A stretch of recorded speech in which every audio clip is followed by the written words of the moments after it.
मोमिनो, अल्लाह से डरो जैसा कि उससे डरने का हक है, और मरना तो मुसलमान ही मरना, और किसी शख्स में ताकत नहीं कि अल्लाह के हुक्म के बगैर मर जाए।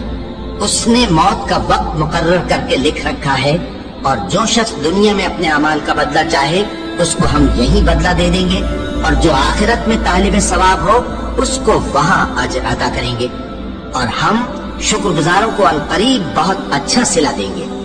हर शख्स को मौत का मजा चखना है, और तुमको क़यामत के दिन तुम्हारे अमाल का पूरा पूरा बदला दिया जाएगा। तो जो शख्स दोज़ख से दूर रखा गया और बहिश्त में दाखिल किया गया वो मुराद को पहुंच गया। और दुनिया की जिंदगी तो धोखे का सामान है। ऐ अहले ईमान, तुम्हारे मालो जान में तुम्हारी आजमाइश जरूर की जाएगी, और तुम अहले किताब से और उन लोगों से जो मुशरिक हैं बहुत सी ईजा की बातें सुनोगे। तो अगर सब्र और परहेजगारी करते रहोगे तो ये बड़ी हिम्मत के काम है। और काश तुम इन जालिम यानी मुशरिक लोगों को उस वक्त देखो जब मौत की सख्तियों में मुब्तला हो और फरिश्ते उनकी तरफ हाथ बढ़ा रहे हों कि निकालो अपनी जानें। आज तुमको जिल्लत के अज़ाब की सजा दी जाएगी, इसलिए कि तुम अल्लाह पर झूठ बोला करते थे और उसकी आयतों से सरकशी करते थे। और जैसा हमने तुम लोगों को पहली बार पैदा किया था, ऐसा ही आज अकेले अकेले तुम हमारे पास आ गए, और जो मालो मता हमने तुम्हें अता फरमाया था वो सब अपनी पीठ पीछे छोड़ आए।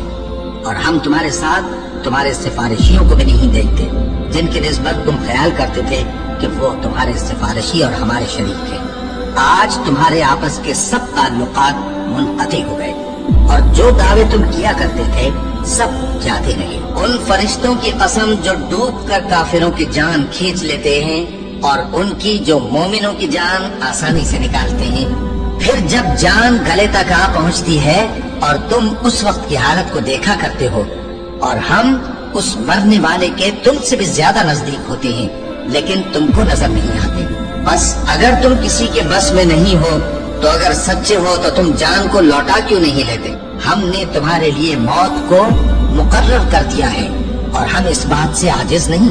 हाँ, जब जान गले तक पहुंच जाए और लोग कहने लगे इस वक्त कौन झाड़ फूंक करने वाला है, और उस जां बलब ने समझा कि अब जुदाई का वक्त है और पिंडली से पिंडली लिपट जाए, उस दिन तुझको अपने परवरदिगार की तरफ खींचे चले चलना है। फिर ऐसे मगरूर ने न तो पैगंबर सल्लल्लाहु अलैहि वसल्लम को सच्चा जाना और न नमाज पढ़ी, लेकिन झुठलाया और मुंह फेर लिया।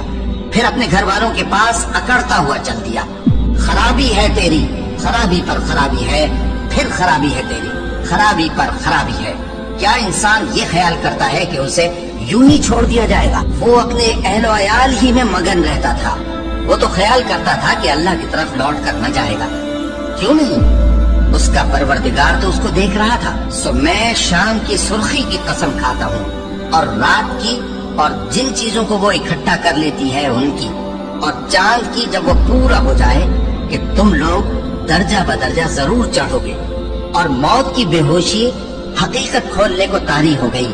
ऐ इंसान, यही वो हालत है जिससे तू भागता था। सुन रखो कि जो कुछ आसमानों और जमीन में है सब अल्लाह ही का है। सुन रखो कि अल्लाह का वादा सच्चा है, लेकिन अक्सर लोग नहीं जानते। वही जान बख्शता और वही मौत देता है, और तुम लोग उसी की तरफ लौट कर जाओगे। और जो माल हमने तुमको दिया है उसमें से उस वक्त से पेशतर खर्च कर लो कि तुम में से किसी की मौत आ जाए तो उस वक्त कहने लगे कि ऐ मेरे परवरदिगार, तूने मुझे थोड़ी सी और मोहलत क्यों ना दी ताकि मैं खैरात कर लेता और नेक लोगों में दाखिल हो जाता। और जब किसी की मौत आ जाती है तो अल्लाह उसको हरगिज मोहलत नहीं देता, और जो कुछ तुम करते हो अल्लाह उससे खबरदार है। ऐ इत्मीनान वाली जान, अपने परवरदिगार की तरफ लौट चल। तू उससे राजी, वो तुझसे राजी। सो तू मेरे खास बंदों में शामिल हो जा।